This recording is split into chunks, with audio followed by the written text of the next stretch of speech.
اصل مسئلے کو سمجھنے کی کوشش کریں شاہد بھائی. اصل مسئلہ یہ ہے کہ 12 ربیع الاول کو خاص طور پر نبی کریم صلی اللہ علیہ وسلم کی تاریخ ولادت کو منانا یہ مستحب کیسے ہے؟ دیکھیں، استحباب ایک شرعی حکم ہے جو شریعت کے ذریعے ہی ثابت ہوگا، قیاس کے ذریعے آپ ثابت نہیں کر سکتے. 12 ربیع الاول کو خاص کر کے تاریخ ولادت پر یہ کام کرنا، اس کی میں دلیل مانگ رہا ہوں، اور اس کے مستحب ہونے کی دلیل. دیکھیں، ذکر تو کسی وقت بھی ہو سکتا ہے، لیکن میں اگر کہوں کہ 9:35 ابھی ہوئے ہیں، اس میں اللہ اکبر کہنا مستحب ہے، تو مجھے بتائیں کہ میرا یہ کہنا درست ہے یا غلط ہے؟ یقیناً آپ کہیں گے غلط ہے، مجھے یہی گمان ہے. چلیں آپ اپنی باری میں آپ اس کی وضاحت بھی کریں گے انشاءاللہ.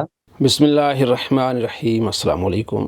ابو یحییٰ نور پوری وہابی عالم ایک مناظرے میں یہ کہہ رہے ہیں کہ 12 ربیع الاول کو مخصوص طریقے سے منانا یہ مستحب کیسے ہے، اور شریعت میں مستحب کے لیے آپ کے پاس دلیل ہونی چاہیے.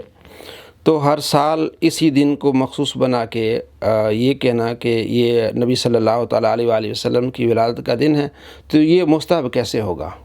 اور یہ دلیل دیے دیتے ہیں کہ اس کے بارے میں آپ کے پاس کوئی ایسی چیز ہے کہ 9:36 پر یہ کام کرنا مستحب ہے، سبحان اللہ کہنا مستحب ہے، الحمدللہ کہنا مستحب ہے. جو آپ کے پاس دلیل نہیں ہوگی تو وہ کام مستحب نہیں رہے گا، بدعت ہوگا اور گمراہی ہوگا. یہ ان کا موقف جو آپ نے دیکھا اور سنا.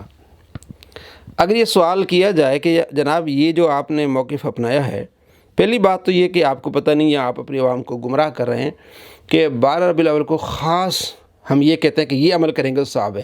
ہم کہتے ہیں قرآن پاک پڑھیں گے آپ کو ثواب ملے گا، نبی علیہ السلام کی نعت پڑھیں گے آپ کو ثواب ملے گا، آپ علیہ السلام کی فضائل بیان کریں گے آپ کو ثواب ملے گا. درود پاک کی فضائل ہیں، کھانے کھلانے کی برکتیں ہیں، فضائل ہیں. تو ہم نے اس کو 12 ربیع الاول کے ساتھ مخصوص نہیں کیا. اہل سنت پورا سال محفل میلاد سجاتے ہیں، مناتے ہیں. کسی کے یہاں خوشی ہوئی، غمی ہوئی، کسی کی شادی ہے، کسی کا بچہ پیدا ہوا ہے، تو ہم محفل میلاد ہوتی رہتی ہے ہماری. ہم نے کوئی مخصوص نہیں کہا کہ اسی دن کرنا ہے آئندہ اور کسی دن نہیں کرنا. یہ آپ اپنے عوام کو دھوکے میں ڈال رہے ہیں. ہاں، اگر آپ کا اصول مان لیا جائے کہ یہ 12 ربیع الاول کے دن کی تخصیص کہاں ہے، تو ہم آپ کو کچھ باتیں بتاتے ہیں. پھر تو آپ تمام اہل حدیث کو بدعتی اور گمراہ کہیں گے، اور آپ نے اصول سے کہنا چاہیے. بالخصوص کیونکہ میں فیصل آباد میں رہتا ہوں، تو فیصل آباد میں ہمارے پڑوس میں ایک اہل حدیث کی مسجد ہے. یہاں ہر رمضان کے ہر اتوار کو، سالانہ یعنی رمضان کے ہر اتوار کو عصر سے لے کر مغرب تک وہ پروگرام کرتے ہیں، تلاوت کرتے ہیں، اور آپس میں جو ہے وہ سیکھتے ہیں اور سکھاتے ہیں، بعد میں کھانا کھلاتے ہیں. اب ابو یحییٰ نور پوری بتائیں کہ یہ عمل ان کا جائز ہے ناجائز ہے؟ بتائیں کہ یہ کس حدیث میں ہے؟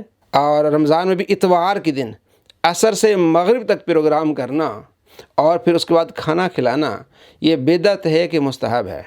ان کے اصول سے تو بدعت ہے. سارے فیصل آبادی بدعتی ہو گئے، اور اکثر ان کی مساجد میں اس طرح کے پروگرامز ہوتے ہیں. تو آپ کا اصول کدھر گیا؟ پھر صرف نبی صلی اللہ تعالیٰ علیہ وآلہ وسلم کی ولادت کی بات آتی ہے تو اس وقت ہی آپ کو اصول یاد آتا ہے. اگر آپ اصول کے پابند ہیں تو تمام اہل حدیث بشمول ابو یحییٰ نور پوری بدعتی گمراہ ہیں ان کے اصول کے مطابق، کیونکہ اکثر اس طرح کے محافل کرتے ہیں.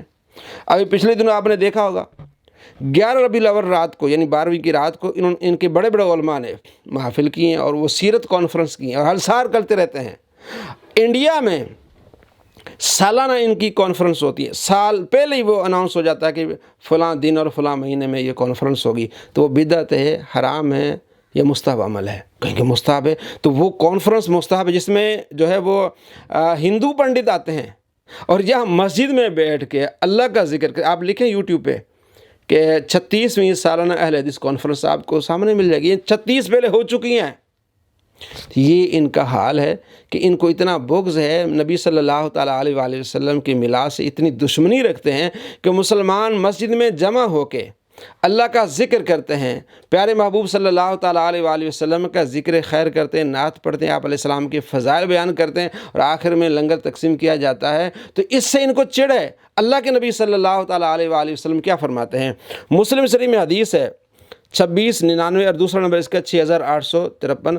آپ علیہ السلام فرماتے ہیں وَمَجْتَمَعَ قَوْمٌ فی بیت من بیوت اللہ، اللہ کے گھروں میں سے کسی گھر میں مسلمان جب جمع ہوتے، قوم جمع ہوتی، یتلون کتاب اللہ، اللہ کی کتاب کی تلاوت کرتے ہیں، ویتدارسون بینہم، اور ایک دوسرے کو سیکھتے سکھاتے درس دیتے ہیں، ہر ایک عالم ان کو بتائے گا، پھر کیا ہوتا ہے؟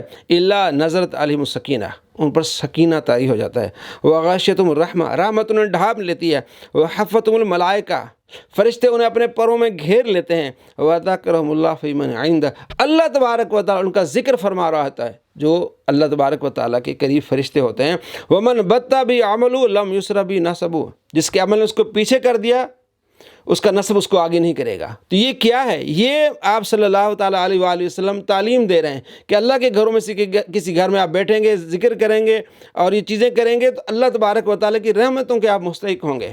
تو میلاد میں کیا ہوتا ہے؟ یہی ہوتا ہے، آپ اگر میلاد کا نام ہٹا کے توحید کانفرنس کریں اور یہی چیز کریں تو پھر حرام تو نہیں ہوں گے، آپ کہیں گے نہیں ہوں گے حرام۔ تو صرف نام سے آپ کی اتنی چڑ ہے، میلاد سے اتنی دشمنی ہے، اور اللہ تبارک و تعالیٰ کا ذکر کرنا، پیارے آقا صلی اللہ تعالیٰ علیہ وآلہ وسلم کیا فرماتے ہیں؟ انا عند ظن عبدی بی، بخاری شریف میں حدیث ہے 7405 کہ میں بندے کی گمان کے مطابق ہوتا ہوں، انا معه اذا ذکرنی، جب وہ مجھے ذکر یاد کرتا میں اس کے ساتھ ہوتا ہوں، فإن ذکرنی فی نفسی ذکرت فی نفسی، اگر وہ اپنے دل میں یاد کرتے ہیں، اکیلے یاد کرتے ہیں، میں اسے اکیلے یاد کرتا ہوں، وإن ذکرنی فی ملأ، اگر وہ قوم میں یاد کرتا ہے، گروہ میں یاد کرتا ہے، ذکرت فی ملأ خیر منہم، میں اس گروہ میں سے یاد کرتا ہوں جو اس سے بہتر ہے۔ تو اکیلے یاد کریں گے، اللہ آپ کو اکیلے یاد کر دیں، اگر آپ گروہ میں جماعت میں یاد کرتے ہیں، اللہ تبارک و تعالیٰ بہتر جماعت میں یاد کرتا ہے۔ تو بیٹھ کے اللہ کی محبوب کا ذکر ہوتا ہے، اللہ کا ذکر ہوتا ہے۔ اور بخاری میں حدیث ہے 6408 کہ اللہ تبارک و تعالیٰ کے فرشتے گھومتے رہتے ہیں، دیکھتے ہیں کہیں محفل ہو رہی ہے تو سب کو بلاتے ہیں، آؤ بھائی ہم اس کے لیے بنائے گئے ہیں، آؤ یہ اس میں شامل ہوتے ہیں۔ وہ شامل ہوتے ہیں یہاں تک زمین سے آسمان تک فرشتے ہوتے ہیں، اللہ تبارک و تعالیٰ کی بارگاہ میں جاتے ہیں، اللہ تبارک و تعالیٰ ان سے پوچھتا ہے کیا کر رہے تھے، وہ پھر ایک طویل حدیث ہے، تو اللہ تبارک و تعالیٰ فرماتا ہے یاد رکھو میں انہوں نے بخش دیا، ان کے لیے درجات ہیں۔ اور فرشتے کہتے ہیں کہ فیم فلان لیس منہم، ان میں سے ایک شخص تھا وہ اس ذکر کے لیے نہیں آیا تھا، انما جاء لحاجۃ، وہ ایک کام کے لیے آیا تھا، قال هم الجلساء لا يشقى جلیسهم، ایسے بیٹھنے والے ہیں کہ ان کے ساتھ بیٹھنے والا بھی بدبخت نہیں ہوگا، اسے بھی خوش نصیبی دے دو۔ اللہ تبارک و تعالیٰ خوش ہوتا ہے، ان کی بخشش فرماتا ہے جو ذکر کر رہے ہوتے ہیں۔ تو یہ محافل ذکر کہہ دیں، محفل میلاد کہہ دیں، تو یہ ساری چیزیں قرآن و حدیث سے ثابت ہیں۔ اور اس پر جناب علی آ جانا بھی، یہ 12 ربیع الاول کو مخصوص کرنا، یہ کہاں لکھا ہوا؟ ابھی کسی نے مخصوص ہی نہیں کیا، ہم تو پورا سال محافل سجاتے ہیں، کرتے ہیں، آپ علیہ السلام کا ذکر خیر کرتے ہیں۔ یہ ہم نے کب کہا کہ آج کریں گے تو ثواب ملے گا، کل کریں گے تو ثواب نہیں ملے گا، گناہ ملے گا، تب یہ بات ہوتی ہے، تو کوئی کہتا ہی نہیں ہے۔ اگر آپ اپنے اصول پہ آتے ہیں تو تمام اہل حدیث بدعتی گمراہ ٹھہرتے ہیں، کیونکہ آپ کا اصول ہے کہ کہاں لکھا ہوا ہے 9:36 پہ کہ جناب یہ کام مستحب ہے، تو کہاں لکھا ہوا ہے؟ آپ جو آپ کا ماہانہ آپ کی رسالے کہاں لکھے ہوئے ہیں؟ آپ کے ماہانہ یہ محافل کہاں لکھی ہوئی ہے؟ آپ کے سالانہ محافل کہاں لکھی ہوئی ہیں؟ میں نے ایک مثال دی فیصل آباد کی، ہر سال رمضان میں اور رمضان کے ہر اتوار عصر سے مغرب تک یہ محفلی پروگرام کہاں لکھا ہوا ہے؟ یہ سارے بدعتی ہوں گے، اور اہل حدیث وہ جو انڈیا والے وہ سارے بدعتی ہوں گے۔ آپ کے جو 11 ربیع الاول کو یہ سیرت کانفرنس کراتے ہیں، کہاں لکھا ہوا ہے؟ صحابہ نے کہاں کی تھی سیرت کانفرنس جو آپ کہتے ہیں کہاں لکھا ہوا ہے؟ تو آپ اپنے اصول سے پکی بدعتی گمراہ ٹھہرتے ہیں۔